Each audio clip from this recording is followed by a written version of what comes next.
வணக்கம் friends, welcome to moms அடுப்பாங்கரை. இன்றைக்கி நம்ம பார்க்க போகிறது கேரட் பாயாசம். அதுக்கு முன்னால் என்னோடய சேனலை ஃபஸ்ட் டைம் பார்க்குறவங்க சப்ஸ்கிரைப் பண்ணிக்கோங்க, பக்கத்தில் இருக்க பெல் ஐக்கானை கிளிக் பண்ணிக்கோங்க. அப்போ தான் நான் போடுற வீடியோ உங்களுக்கு நோட்டிஃபிகேஷனாக வரும். இந்த வீடியோவை ஸ்கிப் பண்ணாமல் பாருங்கள், அப்போ தான் புரியும். வாங்க எப்படி செய்கிறதுன்னு பார்க்கலாம். 200 கிராம் கேரட்டை அறுத்து வச்சுருக்கிறேன். அந்த 200 கிராம் கேரட்டுக்கு ஒரு 2 ஸ்பூன் கடலைப்பருப்பு எடுத்து ஊற வச்சு எடுத்து வச்சுக்கலாம். இது பால் ஃபுல் க்ரீம் பால் ஒரு 1/2 லிட்டர் எடுத்து வச்சுருக்கேன். அதையும் காய வச்சுக்கணும். கேரட்டையும் கடலைப்பருப்பையும் குக்கரில் போட்டு ஒரு 2 விசில் வர்ற வரைக்கும் வேக வச்சு எடுத்துக்கலாம். இந்த மாதிரி குக்கரில் போட்டுட்டு கொஞ்சமாக தண்ணி விட்டு வேக வச்சுக்கலாம். அந்த தண்ணி ஒன்றும் வேஸ்ட் ஆகாது, நம்ம அந்த பாயாசத்துலேயும் மிக்ஸ் பண்ணிக்கலாம். இப்போ குக்கர் மூடி போட்டு 2 விசில் வர வரைக்கும் வேக வச்சுக்கலாம். 2 விசில் ஆகிட்டு குக்கர்லேருந்து எடுத்துக்கிட்டேன். இப்போ நல்லா ஆற வச்சுக்கிட்டேன். இப்போ மிக்ஸி ஜாருக்கு மாற்றிக்கலாம். நல்லா தண்ணியோடு சேர்த்தேவும் மாற்றிக்கலாம். இதை நல்லா நைஸாக அரைச்சி எடுத்துக்கலாம். இந்த மாதிரி நல்லா நைஸாக அரைச்சி எடுத்துக்கணும். எடுத்துக்கிட்டு அந்த பால் காய வச்சுட்ருக்கேன் நான்.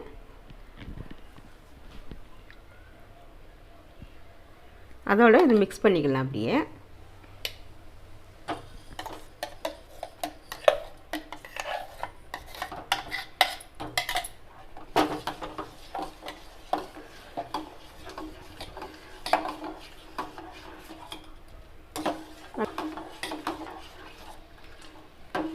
அப்படி நல்லா கலந்து விட்டுக்கணும். அதோட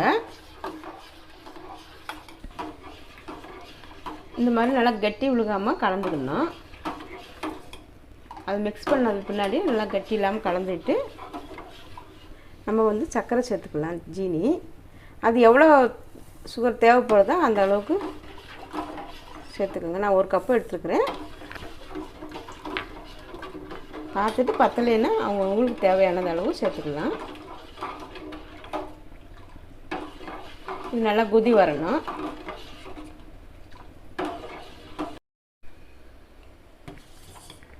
நல்லா கொதி வெந்துருச்சு பாருங்கள், நல்லா சாஃப்டாக வெந்துருச்சு. இது நான் 1/2 லிட்டருக்கு தக்கன அந்த கேரட்டெல்லாம் எடுத்துருக்குறேன். நீங்கள் பால் அதிகமாக எடுத்துக்கிட்டால் அதுக்கு அளவுக்கு கேரட்டு எல்லாமே அதிகமாக ஆக்கிக்கலாம்.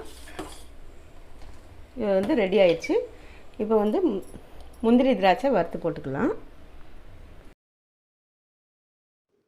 முந்திரி திராட்சை வறுத்து சேர்த்துக்கிட்டாச்சு.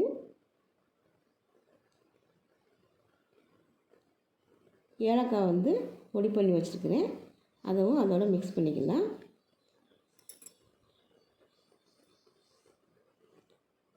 கேரட் பாயாசம் ரெடி ஆயிடுச்சு.